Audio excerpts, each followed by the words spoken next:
What's going on, ladies and gentlemen? My name is Max the Catfish, and today I am going through my top 5 games of 2019 that I've played. In 2019, I purchased, fittingly, 19 games that were released this year. Now, normally, I'm not the person to jump on a game that launches in the exact same year, but there were a number of games that really caught my eye or were released at price points that made sense for me to purchase. And we have a list here of the 19 games that we played in 2019. I'm going to go through from number 5 up to number 1, what I think the best 5 games that launched this year are. Let's get into it. Number 5, Planet Zoo. Planet Zoo launched this year to an astounding success when it came to people who are looking for that zoo tycoon experience, but in a modern world. Made by the same company that created Planet Coaster, it should have come as no surprise that it was going to be such a fantastic game, and truly the spiritual successor to Zoo Tycoon, if that was your jam. The fundamentals of Planet Zoo is designing and creating your own zoo the way that you'd like to see one created. You create paths and enclosures, exhibits for animals. You create areas for your visitors to purchase food and souvenirs. You manage caretakers and what food are in your animal exhibits and how well are you treating the animals that you have within your zoo. You perform research to get access to new animals and new breeds inside your zoo, and you can also use a breeding system to breed animals that are more attractive for visitors to come and watch. Planet Zoo was a fantastic game, and I had a great time with it, especially in the franchise mode. A really new and innovative way to run a free-form zoo. You purchase animals from other players as those players breed animals, and you can put your own animals up to the general market for purchase and curation of other zookeepers. That said, Planet Zoo also launched with a great number of bugs, but I can see immense potential for this game moving forward once the bugs have been patched out. Number 4. Destiny 2 New Light. Now, if you've been a Destiny 2 player since the beginning of the game's launch, the term New Light probably doesn't sound familiar to you. It wasn't so much a DLC as it was a new chapter in Destiny 2's development scheme. At the beginning of 2019, Bungie was affiliated with Activision Blizzard, and there was a lot of criticism about the release of Destiny 2 originally when it first launched to gamers. A lot of criticism circled around the fact that Destiny 2 took out a lot of the functionality that existed in Destiny 1, but promised it in the future. Gamers and players, myself included, were a little surprised to see that the game had taken a step back from the end of Destiny 1, especially given the fact that Destiny 1 had dealt with similar criticisms at the beginning of its launch, which led to the relaunch of the game under the Forsaken King, which completely overhauled many of the game's progression mechanics and made the game an overall better experience for players. Destiny 2 got a lot of the same treatment, a massive amount of criticism at the beginning of the game, but when Bungie split from Activision Blizzard and had the opportunity to sort of redesign and redevelop some of the progression in October of 2019, Destiny 2 New Light launched as a free-to-play entry for people to play the game. This is when I got back into Destiny 2, and I can say that the game is hands down the best gunplay of any game out there on the market today. The guns and the different gameplay options available to you are varied. They are fantastic. Every single gun handles differently and uniquely, just like you would expect it to, but with its own pros, cons, and trade-offs that you have to consider for your own game style. There is something in Destiny 2 for everybody as long as you like the shooter genre. There is competitive PvP, there is fantastic multiplayer raids that really challenge your thinking and your teamwork. There are fantastic environments and a variety of enemies to fight. Destiny 2 is a fantastic experience, and you don't necessarily have to play Destiny 1 to really get into the game and enjoy the gameplay.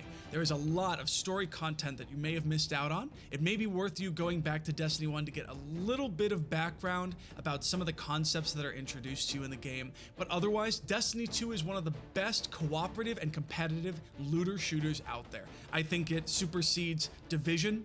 I think it certainly supersedes Anthem. It is a fantastic fantastic game and something that everybody should try, especially at the price point of free.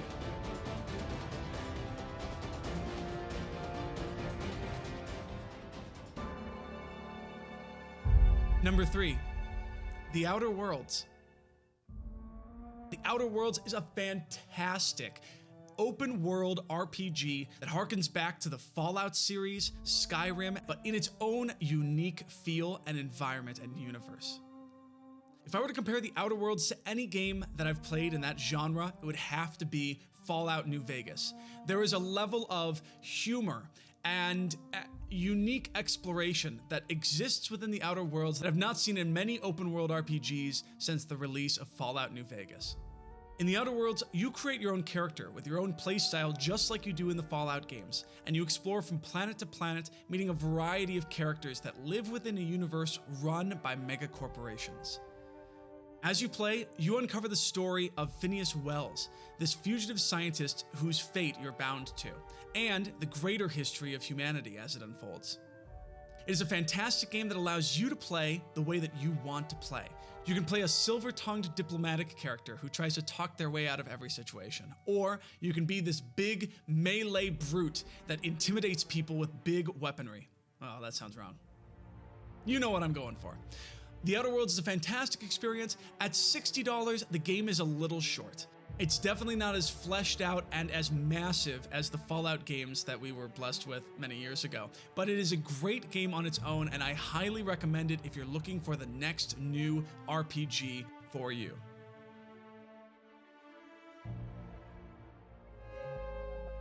Number 2, Oxygen Not Included. Now, Oxygen Not Included has been out in early access for a long time. It's been out there on Steam for years, and I have remarked that it is probably the #1 best early access experience I have ever had. Until release, I experienced 0 bugs and 0 crashes with the game after hundreds of hours of experience in it. I love this game. Those of you that watch the stream, you know that I love building up communities, building up civilizations in survival style games like this, and Oxygen Not Included scratches that itch and more. It is a fantastic, difficult challenge.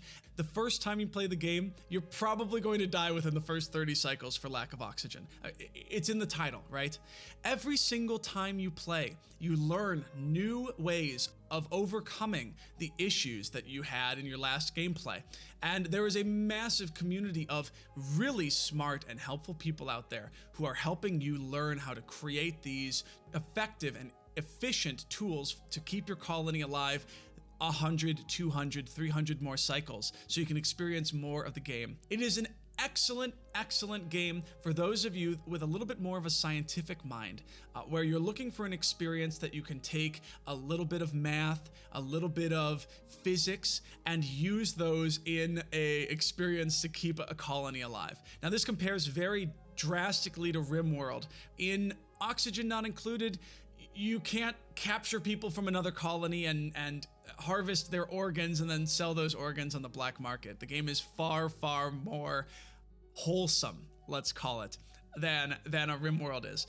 But it is an excellent game in its own right, and it has a great community of very positive, awesome people to learn from and ask questions from. There are some great streamers out there that focus on streaming Oxygen Not Included, and if you stream yourself, you will find that people will come to your stream and teach you how to play the game. I think that is an excellent community behind it, and it makes it one of probably the most positive and fun experiences that I have had as a streamer, being able to play those kind of games with players. It is an excellent opportunity. You should absolutely check it out if survival management style games are your jam. And number 1, if you think I was cheating a little bit with Destiny 2 being on our list of games launched in 2019, then you're definitely gonna think I'm cheating with this one. You probably know what it is, everyone's been talking about it, and despite the controversy around the game, my #1 game of 2019 that was launched this year and that I played myself is World of Warcraft Classic.